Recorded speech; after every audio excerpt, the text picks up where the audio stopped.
نیۆڕۆتان باش.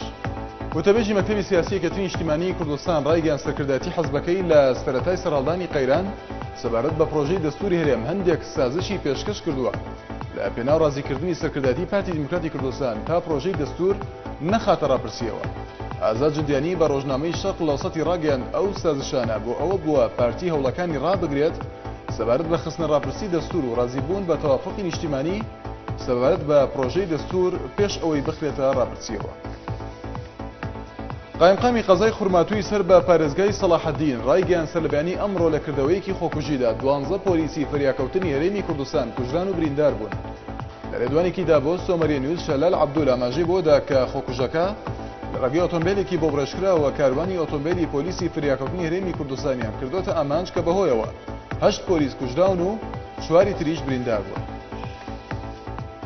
بۆ جاری دووهەم و لە ماوەی 2 مانگی ڕابردوودا بەهۆی بێڕێزیکردن بە بیرروباڕەکەیانەوە کوردێکی یارسان لە بەردەم پەرلەمانی ئێران خۆی سووتاند و بۆ هۆیشەوە گیانی لەدەستدا. ئاژانسی هەواڵی کورپا بڵاوی کردەوە گەنجێکی تەمەن 25 ساڵەی یارسانی بە ناوی محەممەد قەنبەری خەڵکی پارێزگای قەزوین و بەڕەگەز کورد بە نیشانەی ڕزایەتیکردن بە بێڕێزی بەرپرسانی تاران بە ئاینەکەیان ئاگری لە جەستەی خۆی بەردەوە بۆ هۆیشەوە گیانی لەدەستدا.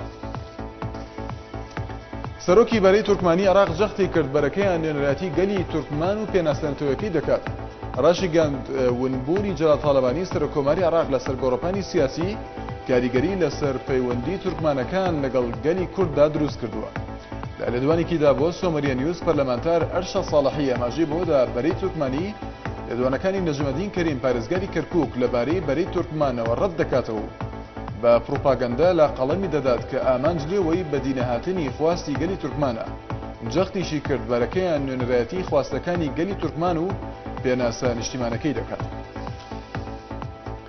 با تۆمەتی کەموکورتیان لە ڕاپەڕاندنی کارەکانیان لە ڕووداوەکانی هەردوو گرتوخانەیە بۆغرێب و تاجی سەرۆکوەزیرانی عێراق فەرمانی داژمالێک ئەفسەر دەستگیر بکرێن کە بەڕۆبەری گشتی بەڕۆبەرایەتی گرتوخانەکان و فەرماندەی سەربازی باڵا لە نێویاندایە. بەیاننامەیەک دانووری مالکی جەختی کرد کە وێڕای بوونی هۆشداریکردنەوەی هەواڵگری لە ئاگەری ڕوودانی پێشنگاری و توندوتیژی لە گرتوخانەکاندا بەڵام کەموکورتی و خەمساردی لە جێبەجێکردنی فەرمانەکاندا کراون.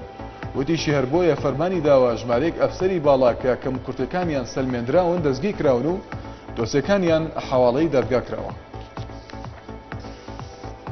بە مەبەستی گفتوگۆکردن لەبارەی ئەو ڕەوشە ئەمنی هەستیاری وڵات پێدا تێپەڕ دەبێت ئەنجومەنی بەرگری نیشتیمانی مەسر بە سەرۆکاتی عەدلی مەنسوور سەرۆکی کاتی ئەو وڵاتە کۆبنەوەیەکی ئەنجامدا.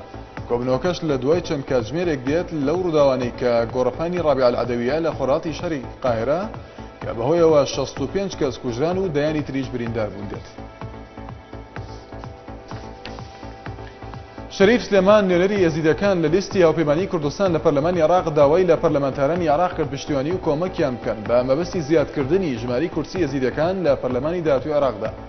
لە کۆنفرانسی ڕۆژنامەنووسیدا لە پەرلەمانی عێراق شەریف سلێمان ڕایگەیاند دەستوری عێراق دانی ناوە بەوەدا کە عێراقیەکان یەکسانن لە بەرامبەر یاسادا و دانی ناوە بەوەشدا کە پەرلەمان پێکاتووە لە ژمارەی کورسی و بە ڕێژەی 1 کورسی بۆ هەر 100,000 کەسێک کە بە شێوەی هەڵبژاردننی نهێنی ڕاستەوخۆ ئەنجام دەدرێت. وەزیری ناوخۆی حکوومەتە کاتێکەی مسر ڕایگەیاند ئەگەرێکی بەهێز هەیە کە محەممەد مورسی سەرۆکی لەسەر کارلادراوی مسر بگوازرێتەوە بۆ زیندانی تەڕە. محەممەد ئیبراهیم وەزیری ناوخۆی مسر لە کۆنفرانسی ڕۆژنامەنووسیدا ڕایگەیاند ئەگەرێکی بەهێز هەیە بۆ ئەوەی محەممەد مورسی بگوازرێتەوە بۆ زیندانی تەڕە هەمان ئەو زیندانی کە حوسنی مبارەکی سەرۆکی پێشووی مسری لێ زیندانی کراوە. بۆ یەکەم جار ئەنجومەنی نیشتیمانی سووریا لەگەڵ ئەنجومەنی ئاسایشی نێودەوڵەتیدا کۆبووە و ئەنجومەنەکە داوای لە حکوومەتی مۆسکۆ کرد دەست هەڵبگرێت لە پشتگیریکردنی ڕژێمەکەی بەشار ئەسەددا. نەجیب غەزبیان ئەندامی ئەنجومەنی نیشتیمانی سووریا ڕایگەیاند ئۆپۆزیسیۆنی سووریا داوای لە رووسیا کرد پشتگیری سیاسی و سەربازی بۆ حکوومەتی سووریا ڕابگرێت بۆ ئەوەی ئەو ڕژێمە ڕێگە نەدات بە تاوانکاریەکانی دژی گەلی سووریا. شاد و بەختەوەر بن.